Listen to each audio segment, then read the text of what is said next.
Welcome to our 5 on 5. We're pleased to welcome back Jackson County Sheriff Corey Falls. Sheriff, good to see you again. How are you today? Great. Thanks for having me. Thank you for being here. So let's talk about the budget process. Jackson County is going through that right now. Is your department facing any cuts? We're not facing any cuts. We presented a status quo budget presentation. I think that's going to go through. I was very pleased with the process and how we came out, and I think we can provide a professional level of service with the resources we have for this next year. Very good. I'm sure they're happy to hear that. Yes. All right, so last night the Oregon House passed Senate Bill 941, which would regulate the transfer of firearms between citizens and requires a background check be completed prior to a private party sale or transfer of a firearm. The governor has indicated she will sign it. Now, you've written about your opposition to this bill. Why is that? I was opposed to this. I didn't feel that for what we have going on for Jackson County residents that this was something that would keep us safer. I didn't feel it was something that needed to be enforced or looked at.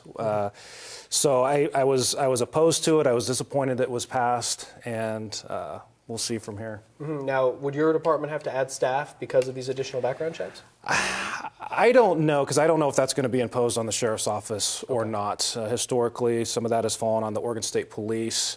It's not something that I want our staff spending time doing with the stuff we have. Like I said, our budget was just passed as status quo, and we're making ends meet with what we have. So hopefully that's not something that's put on us. Okay, well, let's talk about body cameras. It's certainly been in discussion a lot with law enforcement in the past year plus. Is that something Jackson County Sheriff's Office has looked into? Oh, absolutely. And we're doing it actually in partnership with other agencies in the Valley, with the City of Medford and the City of Ashland and Central Point.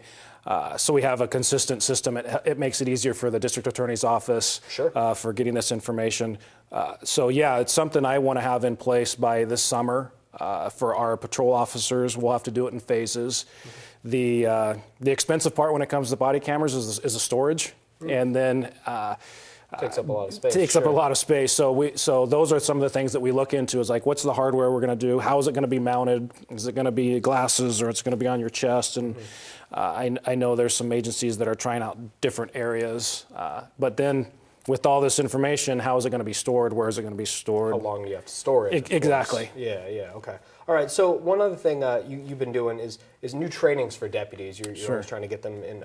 Tell us a little bit about what you're looking at and giving them more of a base of knowledge. Right. Well, if you've been watching what's going on around the country, there's with some of the use of forces and the concerns that the public has with law enforcement and their use of force, a lot of it comes down to policing your underrepresented populations and your makeup of your organization with those different populations. I'm trying to focus some of our trainings on our on our underrepresented population. And I want to do a series of trainings this year to recognize that. Next week we'll be doing a training on the policing the LGBTQ community. I want to do a training that we're trying to coordinate right now on an implicit bias, probably this summer. And then later on the fall, socioeconomic and poverty issues and policing the different communities that make up Jackson County, just to bring attention to our agency to understand the different dynamics of every community that we would police. It's hard to believe you've been in office 4 months now. Yeah. What's been your biggest challenge? Well, it's just I've made things tougher on myself. One thing I decided to do when I came in was not to bring a bunch of people with me. I came in by myself and wanted to assess the organization, do equal and fair promotional processes, some of the things that haven't been done in the past, and that takes time to set up processes, make them fair, make them equitable, open it up to the outside, give people opportunities within and from outside.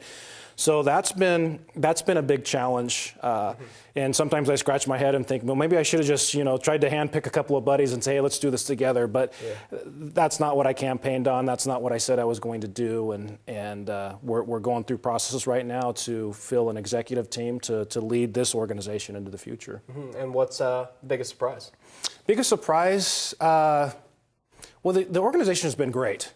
They've been great. They've been open and responsive to some of the things that I've wanted to do.